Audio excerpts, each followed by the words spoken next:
Major development sites in a case that shocked the nation that we've been bringing you I-Team reports on for years. 13 siblings rescued from a home in Paris and western Riverside County, exposing years of horrific abuse.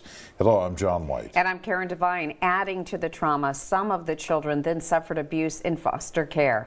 Garrett Hoddle has continuing coverage in the Breaking News Center on a settlement and changes on the way. Garrett. Thanks, Karen and John. Breaking today, the Turpin family has reached a confidential civil settlement with Riverside County and the foster care agency ChildNet. This is tied to allegations of years of continued abuse inside the foster care system. The reforms made in Riverside County were made following an independent investigation initiated by the county after the Turpins came forward with their story. Here's what led to this moment. It was a dark night back in 2018 when security cameras captured a child climbing out of a window, clutching an old cell phone moments before calling 911. 911 emergency, what are you reporting? Well, we have abusing parents. I have my two little sisters right now are chained up. This call would expose years of starvation, confinement, and abuse inside a Paris home. Crimes that would later send David and Louise Turpin to prison for 25 years to life. My whole body was shaking. I couldn't really dial 911 because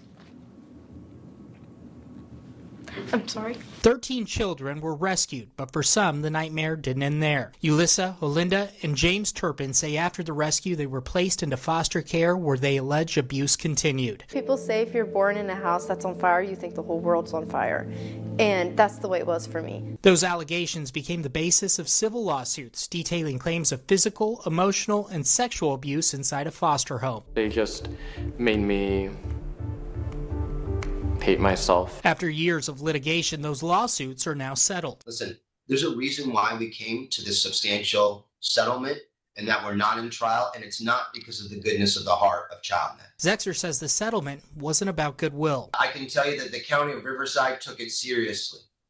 ChildNet, not so much. Under the settlement, Riverside County must increase social worker staffing by more than 25%, change how and where children are interviewed, and involve law enforcement earlier when abuse concerns arise. Appointment as to David Turpin. After the settlement was announced, Riverside County issuing a statement acknowledging the trauma suffered by the Turpin family, calling the abuse tragic and unacceptable. According to the county, the number of child welfare workers has increased from 573 to 740 since 2021. It's led to a 27% reduction in caseloads, according to the county. To me, the increase in the amount of social workers really is going to help the kids of Riverside County. Zexer says the reforms came only because the siblings refused to stay silent. People will believe you.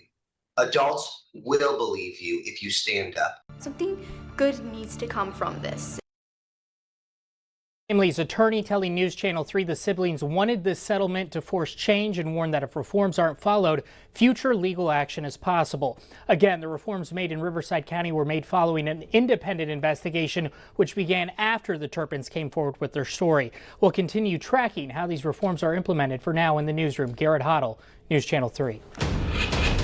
Thank you, Garrett. And if you would like to submit story ideas for future I-Team investigations, send us an email at iteam@kesq.com. You can also call that number on your screen.